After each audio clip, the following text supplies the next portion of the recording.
ಶಿವರುದ್ರ ತಾಂಡವ ಅನಾವರಣ ಧರ್ಮಸ್ಥಳ ದೇಗುಲದ ಅಧಿಕೃತ ಪೇಜ್ನಲ್ಲಿ ಶಿವನ ಅವತಾರ. ಧರ್ಮ ವಿಜಯದ ಸಂಕೇತವಾಗಿ ಶಿವರುದ್ರ ತಾಂಡವ ಫೋಟೋವನ್ನು ಹಾಕಿದ್ದಾರೆ. ಯಾಕೆ ಹಾಕಬಾರದು? ಯಾರ್ಯಾರೋ ಏನೇನೋ ಹಾಕೊಂಡು ಬಚ್ಚಲು ಬಾಯಲ್ಲಿ ಇಟ್ಕೊಂಡ್ಬಿಟ್ಟು ಬಾಯಿಗೆ ಬಂದಂಗೆ ಹೇಸಿಗೆ ಥರ ಮಾತನಾಡಿರುವಂಥವ್ರಿಗೆ ಅವರೇ ಅದನ್ನೆಲ್ಲ ಹಾಕ್ಕೊಳ್ತಾರಂದಾಗ ನಾವೇ ಯಾಕ್ರಿ ಹಾಕೋಬಾರ್ದು? ಧರ್ಮಸ್ಥಳ ಪಾವಿತ್ರ್ಯತೆಗೆ ಧಕ್ಕೆ ತಂದಿದ್ದ ಸುಳ್ಳಿನ ಗ್ಯಾಂಗ್ ಸುಳ್ಳು ಕಳಿಸ್ತಾ ಇದ್ದಂತೆ ಶಿವರುದ್ರ ತಾಂಡವದ ಫೋಟೋವನ್ನು ಅಪ್ಲೋಡ್ ಮಾಡಲಾಗಿದೆ. ಬಟ್ ಏನೂ ಹಾಕಿಲ್ಲ, ಟೆಕ್ಸ್ಟ್, ಬರೀ ಒಂದು ಫೋಟೋ ಹಾಕಿದ್ರೆ ಸಾಕು. ಒಂದು ಚಿತ್ರ ಇದೆಯಲ್ಲ, 1000 ಶಬ್ದಗಳಿಗೆ ಸಮಾನವಾಗಿ ನಿಂತ್ಕೊಳ್ಳುತ್ತೆ. ಒಂದು ಫೋಟೋ ಅದೃಶ್ಯವನ್ನು ನೋಡ್ತಾ ಇದ್ದೀರಾ. ನಮೋ ಮಂಜುನಾಥ ಅಂತ ಹೇಳಿ ಹಿಂದ್ಗಡೆಗೆ ನೋಡ್ತಾ ಇದ್ದೀರಾ. ಧರ್ಮಸ್ಥಳದ ದೇವಸ್ಥಾನದ ಹಿಂದ್ಗಡೆಗೆ ಶಿವರುದ್ರ ತಾಂಡವ ಮಾಡ್ತಾ ಇರುವಂಥ ಚಿತ್ರ ನಿಮಗೆ ಸ್ಪಷ್ಟವಾಗಿ ಕಾಣಿಸುತ್ತೆ. ಅಲ್ಲಿ ನೋಡಿ ಹೇಗಿದೆ. ಅಷ್ಟೇ ಸಾಕು. ಮೆಸೇಜ್ ಏನು ಹೋಗಬೇಕಾಗಿದೆಯೋ ಮೆಸೇಜು, ಆ ಮೆಸೇಜ್ ಹೋಗುತ್ತೆ. ಯಾರಿಗೆ ಹೋಗಬೇಕಾಗಿದೆ ಅವ್ರಿಗೆ ಹೋಗುತ್ತೆ. ಯಾರು ಅಪಪ್ರಚಾರ ಮಾಡಿದ್ದಾರೆ ಅವ್ರಿಗೆ ಏನೆಲ್ಲ ಮೆಸೇಜ್ಗಳು ಹೋಗಬೇಕಾಗಿದೆಯೋ ಆ ಮೆಸೇಜ್ಗಳು ಹೋಗುತ್ತೆ. ಅದರಲ್ಲಿ ಯಾವ ಅನುಮಾನ ಇಟ್ಕೊಳ್ಳೋಕೆ ಹೋಗ್ಬೇಡಿ. ನಮೋ ಮಂಜುನಾಥ ಅಂತ ಹಾಕಿ ಆ ಫೋಟೋ ನೋಡಿ ಹೇಗಿದೆ. ನಿಮಗೆ ಶಾಂತ ರೂಪದಲ್ಲೂ ಕೂಡ ಇದೆ, ಅದೇ ರೀತಿಯಲ್ಲಿ ರುದ್ರ ತಾಂಡವದ ರೀತಿಯಲ್ಲೂ ಕೂಡ ಇದೆ. ಆ ಅಗ್ರೆಸಿವ್ ಏನಿದೆ, ಹೆಂಗೆ ಉತ್ತರ ಕೊಡಬೇಕು ಹಾಗೆ ಮಂಜುನಾಥ ಕೊಡ್ತಾನೆ ಅನ್ನುವಂಥ ಮೆಸೇಜ್ ಅಂತೂ ಸ್ಪಷ್ಟವಾಗಿದೆ.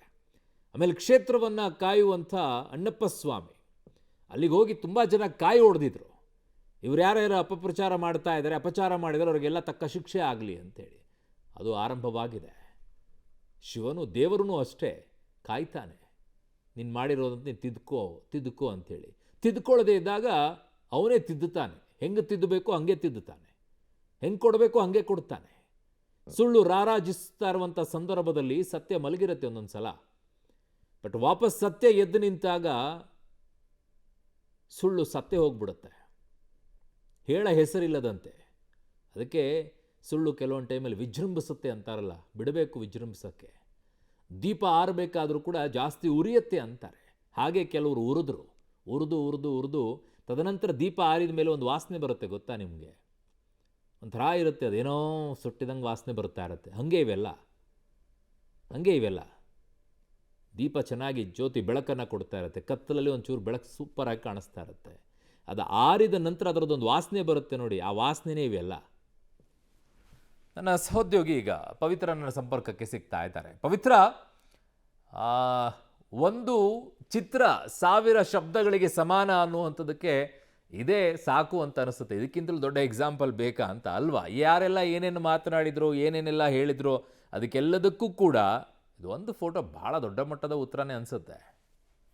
ಹೌದು, ಒಂದು ಫೋಟೋವನ್ನ ದೇವಸ್ಥಾನದ ಆಡಳಿತ ಮಂಡಳಿಯವರು ಹಾಕಿದ್ದಾರೆ. ಅದೇ ನೀವು ಹೇಳಿದಂಗೆ 1000 ಸಂದೇಶವನ್ನ ಸಾರುತ್ತೆ. ಅದರಲ್ಲೂ ಕೂಡ ಶಿವರುದ್ರ ತಾಂಡವದ ಫೋಟೋವನ್ನ ಹಾಕಿರುವಂತದ್ದು. ಧರ್ಮಸ್ಥಳ ಕ್ಷೇತ್ರದ ಮೇಲ್ಭಾಗದಲ್ಲಿ ಏನಿದೆ ಶಿವರುದ್ರ ತಾಂಡವ ಆಡ್ತಾ ಇರುವಂತಹ ಫೋಟೋ ಅದು. ಸಾಮಾನ್ಯವಾಗಿ ಶಿವರುದ್ರ ತಾಂಡವ ಅನ್ನುವಂಥದ್ದು ಯಾಕಾಗುತ್ತೆ ಅನ್ನುವಂತಹ ಸಂದೇಶ, ಅದರ ತಾತ್ಪರ್ಯ ಎಲ್ರಿಗೂ ಕೂಡ ಗೊತ್ತಿರುತ್ತೆ.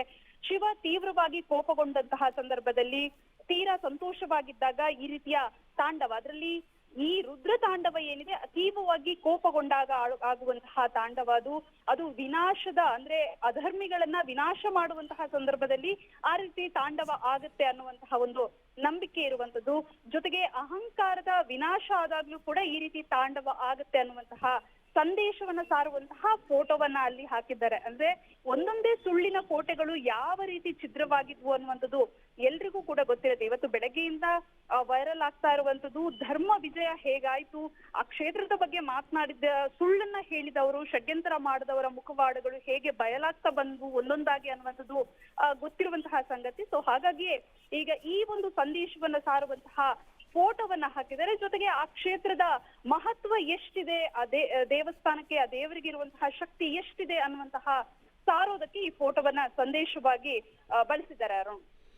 ಓಕೆ ಪವಿತ್ರ, ನಿಮ್ಮೆಲ್ಲ ಮಾಹಿತಿಗೆ ಧನ್ಯವಾದಗಳು.